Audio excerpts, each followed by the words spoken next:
Karibu watazamaji katika show letu la leo Wamba Voice. Na mimi ni host wenu Irene Bella na niko na wenzangu hapa.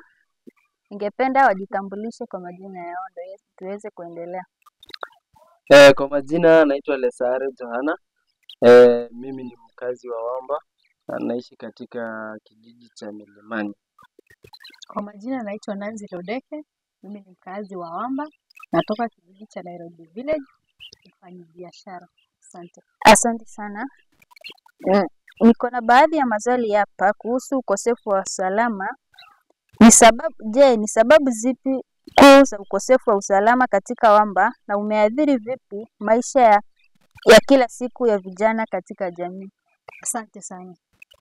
Sababu zilizochangia ukosefu wa usalama katika jiji la Wamba, la kwanza kabisa ni ukosefu wa ajira katika vijana. Wa pili ni madawa za kulevya. Ya tatu ni mshindano katika biashara. Na ya nne kabisa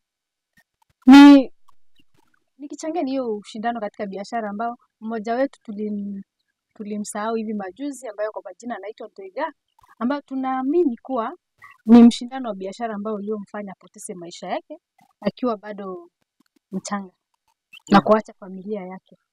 Asante sana. Swali la pili, vijana wameathiriwaje au kushiriki vipi katika kuongezeka kwa ukosefu wa usalama na wameweza kuchukua nafasi gani katika kukuza amani na utulivu?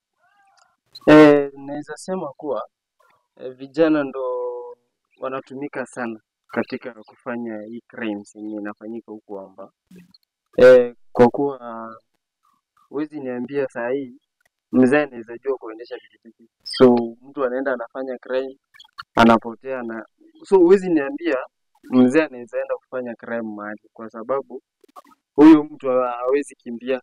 Ni sisi ndio vijana wenye tuko na nguvu ya kukimbia, unaona. So naweza sema ni vijana ndo wanaotumika sana katika kufanya uhalifu, na naweza pia sema umaskini ndio kitu kingine sana inachangia ukosefu wa usalama. Ukosefu wa usalama huko Wamba, specifically huko Wamba. Nikiongezea ndugu yangu vile amesema, tunaonelea kuwa hii utumiaji wa bodaboda ndio imekuwa chanzo pia ya kuchangia ukosefu wa usalama, kwa sababu wanapofanya shughuli fulani ya kuiba wako na muda mchache wa kutoroka, na kufuatilia hizo bodaboda pengine hazina namba plate ama nini, tunaweza kupata serikali haziwezi wafikia kwa sababu wanapotenda kitu wanatoroka. Inakuwa rahisi kwa kupotea, kukwepa after kufanya uhalifu crime. Na pia kitu kingine yenye naweza sema inachangia sana ni watu yani yenye tumesema mbeleni, hiyo katika kushindana kwa biashara. Hiyo pia ni kitu kingine yenye inachangia sana katika uhalifu huko Wamba. Kuna stories pia yenye watu wanasema, kuna stories pia yenye unasikia watu wakisema, so kuko na chanzo, kuna related issues na watu kushindana katika biashara, kwa sababu kuna story pia nimesikia mahali, lakini siwezi sema nimesikia wapi. Nimesikia watu wakisema Ntoika mwenye mazishi yake ni leo, nasikia wakisema it was planned, like imekuwa ni planned crime. Imekuwa ni planned crime kwa sababu huwezi niambia mtu anajua kwako unafunganga saa ngapi. Ndo yani huwezi niambia mtu anajua je unafunganga kwako saa ngapi. So inamaanisha kuwa alikuwa planned for, kwa sababu mwenye alifanya crime alipitia wapi? Mlango yake ya nyumbani. So it's very hard kuelewa yeye alijua aje kuwa ilikuwa open at that time. So hiyo ndo naweza sema pia inachangia pakubwa. Na nyinyi kama vijana umeweza kuchukua nafasi gani kwa kukuza usalama na amani? Okay, sisi kama vijana tunataka pia wanapofanya mikutano, tuseme katika ofisi ya chiefs, ofisi za NGOs, watu wa usalama, tunataka watuingize sisi kama vijana ili tukue champions kwa hizo chochote ambacho watakaoongelelea hapo, sisi pia tuweze kufikisha kule kijijini. Pia waweke wazee wa nyumba 10, mikutano, baraza, chief barazas. So in short, nasema tu waweke hizo mikutano. Na pia vijana tunastahili kuwa kimoja, kwa kuwa ukiona suspect mwenye unaona huyu mtu si mzuri kabisa, like kuna mtu pia ukiona unasema huyu mtu si mzuri, it's good ku report kwa security agencies ndio pia wachukua hatua. Asante sana. Swali lingine linauliza hivi: je, juhudi za serikali na jamii zimekuwa na ufanisi gani katika kushughulikia ukosefu wa usalama, na ni nini zaidi kinaweza kufanywa ili kuhakikisha amani ya muda mrefu?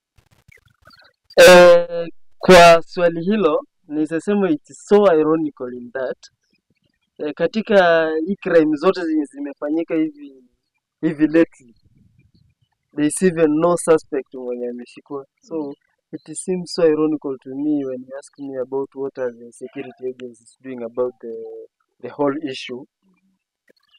Na chenye inanishangaza zaidi ni duka ya Topsy. The CCTV footages, na uwezi niambia kwa CCTV footage ulikosa kuona like ni nani alifanya hii crime. Na pia kuna pia fingerprints zenye hao watu waliacha hapo. Uwezi niambia wamekuja tu, there is evidence, na sijui kwa nini hao watu bado hawajapatikana.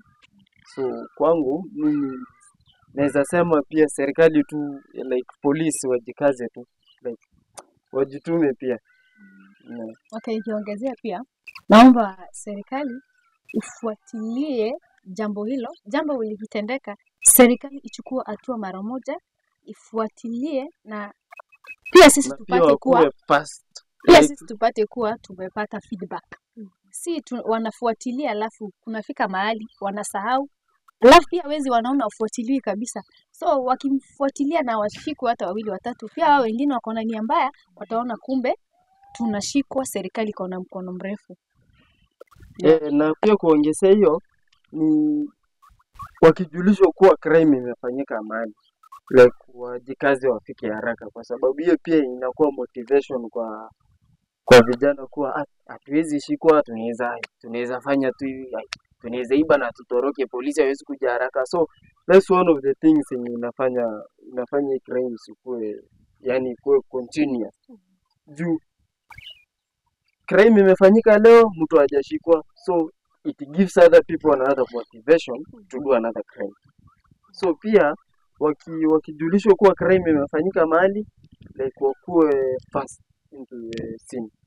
Pia naongezea hizi silaha ambazo wezi wanatumia, kama serikali inaweza kufanya mpango na juhudi wachukue hizo silaha, pia inaweza tusaidia, kwa sababu siku hizi wanatumia bunduki. Hata mtu anakuja na bunduki haina risasi, ama the moment atakuonyesha, kwa sababu tuko na uoga, yani una freak out.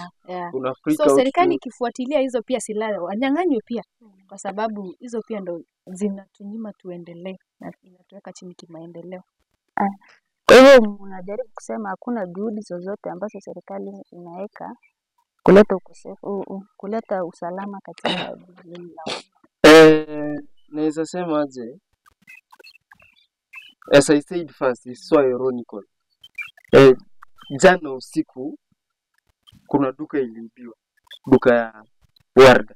Sijui kama unajua duka ya Warda iko just opposite AP line. So kama mwizi ako na hiyo guts, like mpaka anaweza kuja karibu na polisi kufanya crime, inamaanisha serikali hiyo inaelezea nini? So naweza sema tu ajaribu kushika watu. Haya, asante. Swali langu la mwisho, kama vijana, ni suluhisho gani mnapendekeza kushughulikia ukosefu wa usalama katika Wamba, na wadau wa ndani na kimataifa wameweza kusaidia vipi juhudi hizi? Okay, sisi kama vijana, suluhisho ambazo tunahitaji ni kuwa kunapofanyika uhalifu huo, serikali inafuatilia, inaweza kushika huyo mwizi, na kama ni kumweka kifungo kifungo fulani anashikwa. Sio mtu ashikwe alafu kesho tunamuona ametoa pesa ametoka nje. Kama ni kushikwa afungwe kifungo ambacho kinahitajika ama kinaeleweka. Pia hiyo inastahili, yani wanastahili kushika mtu na wampea adhabu ndio ikuwe example for others. Ndio pia wenye wanafikiria kufanya the same thing wa learn through that ni mbaya kufanya hivi na wasifanye. Kwa hivyo haya ndio suluhisho mmependekeza kama vijana wa Wamba. Naam, serikali wakuwe active na sisi kama vijana tuungane na serikali tufanye kazi kwa pamoja. Tusahau mwogopano wa serikali na vijana. Naam. Asante sana kwa muda wenu. Nimeshukuru sana kwa muda wenu. Na hapo ndo mwisho wa discussion letu la leo. Nimeshukuru sana. Na karibu tena kwa wetu wa pili. The Wamba Boys.